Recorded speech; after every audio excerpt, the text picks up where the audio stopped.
Ever have a hard time speaking for your videos? Or in general? Same. I had the idea to attempt DIYing a teleprompter after looking up the cost of one and the size they take up. As most of y'all know, I'm going to be traveling overseas next year, and I want to keep my traveling gear to a smaller, minimal space. The smallest one I could find was not good for my lens type and would have vignetting happening on the sides. And the next size up was still expensive and rather big. I'd prefer to wait until we actually move overseas to buy a proper large teleprompter rather than have to travel around with it everywhere in the meantime. But I still struggle with the problem of speaking in my videos now. Like you probably, I stumbled across all of the videos of people making their own DIY teleprompters and came up with my own solution. This is just one of many other ways that are online and isn't intended to be like a full step-by-step process, as it has to do with the things that you have lying around your own home. You may not have exactly the same things, but maybe seeing what I use may inspire you with some of the stuff you also have laying around, and you can possibly make this DIY teleprompter for free as well. That being said, these are the things that I used. A box with a lid, some foam, string, a glass picture frame, black spray paint, electrical tape, a glue gun, an old black shirt, screws, and a power drill. I happened to just have everything I needed and didn't need to spend any money, but I did buy a stand for one of my existing tripods to make this setup easier, but I didn't include it in the price as it's not necessary for the setup. You could still put all of this stuff on a table and just sit down and it would work just fine. I started by testing all the components together before gluing anything. I don't want to waste time putting all this stuff together only for it to not work. Once I figured out that everything would in fact work together, then I got started in actually gluing and assembling this. I put the lid of the box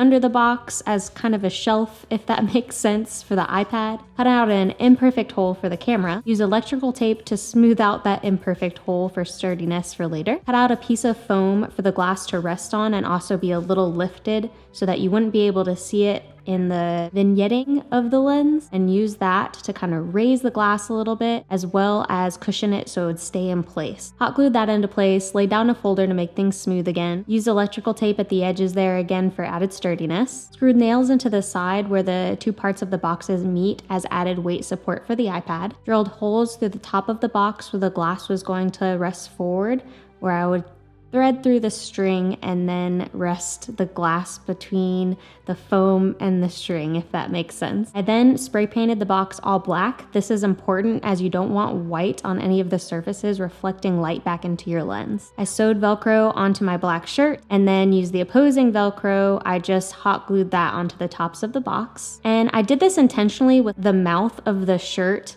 being a little spot where I could let the flip screen of my camera still show. That way I could make sure I was in focus while still reading from the teleprompter. I noticed with other DIYs that had issues with the text size doubling up, I noticed that if I raised the font size on mine, that effect went nearly entirely away. And I imagine that if you're using an iPad over an iPhone, this would make it even less of an effect because it's gonna be a larger font size and more words fitting into the screen. There is still a very slight doubling on mine, but it's barely noticeable and it works. This did take quite a few hours with problem solving and figuring out how to put everything together, so don't beat yourself up if you struggle a bit at first. But I'm really pleased with how it turned out, and I'm excited to learn how to use this tool and get better at reading from a teleprompter to improve my videos. I'm about to be done recording this, and normally saying the same amount of things takes me quadruple the time because I don't have it right there in front of me and I have to think about how I want the flow of the video to go. If you have any questions for me about this build, I will help you as much as I can in the comments down below, so please shoot me a comment if you have any questions or concerns. If this video was helpful or entertaining for you, please hit that like button for me for the YouTube algorithm gods. If you're new here, hit that subscribe. I post new videos weekly. Thank you for watching. Ja, matane. Hot good. Black spray paint. Black spray, I said it again. Black spray paint. If you have any questions for me, please that problem still doesn't go away even with the script.